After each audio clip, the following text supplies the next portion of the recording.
Halo Leo, jumpa lagi bersama Mimin di sini. Maaf ya Leo, hampir seminggu lebih kita nggak buat video. Mohon izin, karena akhir tahun banyak tugas negara yang harus diselesaikan.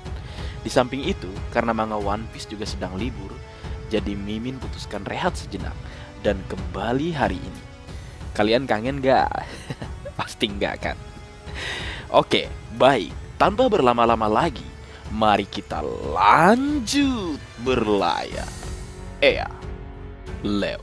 Kali ini kita akan membahas hal-hal yang sebenarnya sudah dibahas oleh Greg Sensei dalam pembelajaran ke-171-nya dengan judul The Right Hand Club. Sebagian besar adalah tulisan beliau. Kita akan coba menanggapi dan menambahkan beberapa hal saja. Baik, kita mulai dari hal yang pertama, elemen kekacauan.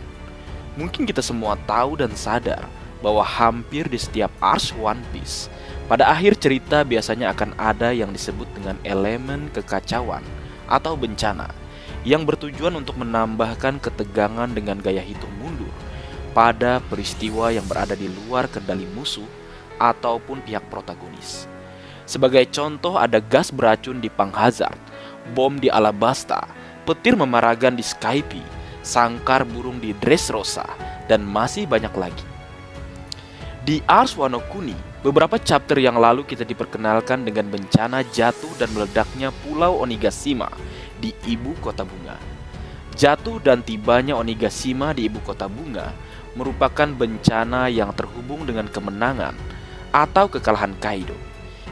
Jika Kaido menang, dia dapat dengan mudah menghancurkan Ibu Kota Bunga. Dan jika Kaido kalah, dia secara tidak sadar juga akan menghancurkan Ibu Kota Bunga akibat kehilangan kendali atas awan apinya.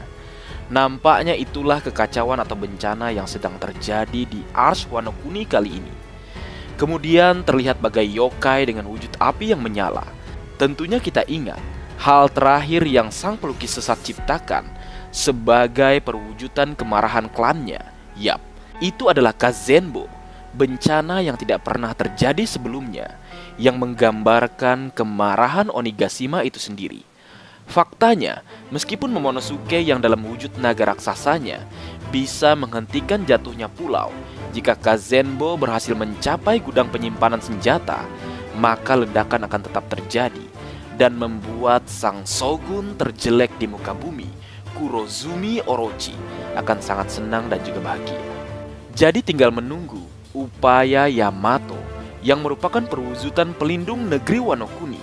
Jika kita ingat, buah iblisnya yang merupakan Zoan mitologi, Inu Inunomi model Uguchi no Makami, atau dalam mitologi disebut sebagai anjing pelindung atau penjaga suatu negeri. Kemudian yang kedua, wujud dengan desain iblis.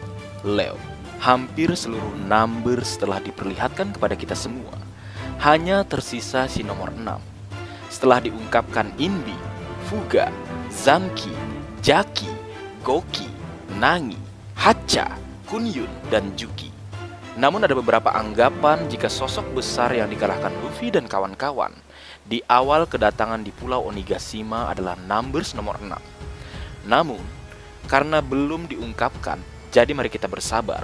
Karena jika kita melihat siluet awal kemunculan numbers, di tengah-tengah ada salah satu numbers yang nampaknya belum dimunculkan. Kalau aku selalu berpegang, selama Oda Sensei belum mengungkapkan secara resmi, maka jangan terlalu yakin, Leo. Kembali ke pembahasan tentang desain iblis para numbers, sepertinya tidak ada aturan spesifik untuk desain mereka. Bisa kita lihat nampaknya Oda Sensei mendapat inspirasi desain numbers dari berbagai iblis dan setan dari berbagai budaya. Misalnya, Inbi terlihat jelas terinspirasi dari Lucifer. Nangi, Hacha, Kunyun, dan Puga terlihat seperti Oni klasik dari Jepang.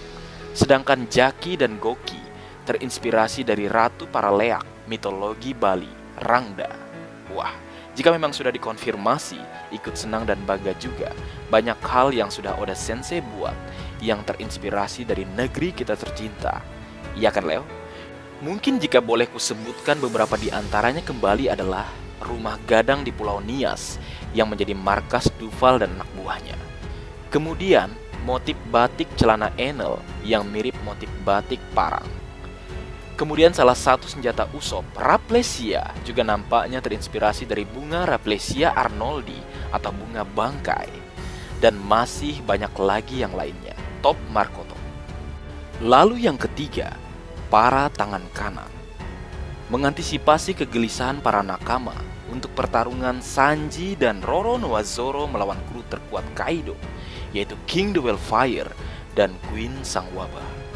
Oda Sensei membuat color sprite dengan tema yang tidak terduga. Tangan kanan dari beberapa bajak laut terkenal telah beliau buat. Sebagian dari mereka posisinya dapat dengan mudah ditebak. Namun nampaknya ada satu hal yang dipercaya para fans telah dikonfirmasi. Shiryu hadir menjadi tangan kanan Kurohige, membuatnya seperti akan menjadi musuh utama Roronoa Zoro nanti. Sebuah clue terlihat dari mata Shiryu yang terlihat sedang menatap ke arah Roronoa Zoro. Meskipun konsep pertarungan antara Zoro dan Shiryu sudah lama terlihat, hal ini mungkin agak mengejutkan, mengingat tangan kanan dari bajak laut biasanya orang yang paling lama bersama kapten. Luffy dengan Zoro, Kid dengan Killer, Lau dengan Beppo, Roger dengan Rayleigh. Kalau kita ingat dari percakapan mereka di Impel Down, Kurohige dan Shiryu baru pertama kali berjumpa, dan nampaknya setelah itu mereka menjadi cukup dekat. Di luar dugaan, ternyata justru Shiryu yang bukan orang lama dalam kelompok bajak laut Kurohige yang justru Oda Sensei gambarkan. Bukan Burgess, Lafitte, Van Augur, atau Doki. Ini orang yang baru direkrut oleh Kurohige. Tapi sih kalau dilihat dari color sprite-nya, di situ juga ada Marco yang kita tahu bukan merupakan kru yang pertama kali direkrut oleh Shirohige. Sepertinya memang Oda Sensei memilih mereka semua karena nampaknya dianggap sebagai orang nomor 2 dalam kelompoknya. Dan terakhir, ada hal yang menarik.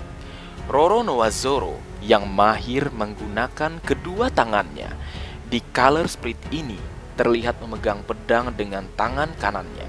Selain itu, istilah tangan kanan memiliki arti yang sama pada bahasa Inggris dan juga Jepang. Serta di masa depan mungkin Oda Sensei akan membuat kita gambaran para tangan kiri atau sayap kiri orang-orang ternama dalam dunia One Piece. Bagaimana menurutmu, Leo? Coba tulis pendapatmu di kolom komentar. Yos. Baik, mungkin segitu dulu yang bisa aku bagi bersama kalian, Leo. Semoga kalian terhibur dengan apa yang aku buat dalam kesempatan kali ini. Terakhir, jika ada kesalahan dalam pengucapan atau hal yang menurut kalian kurang pas atau kurang tepat, Marga Anime memohon maaf yang sebesar-besarnya. Sekian.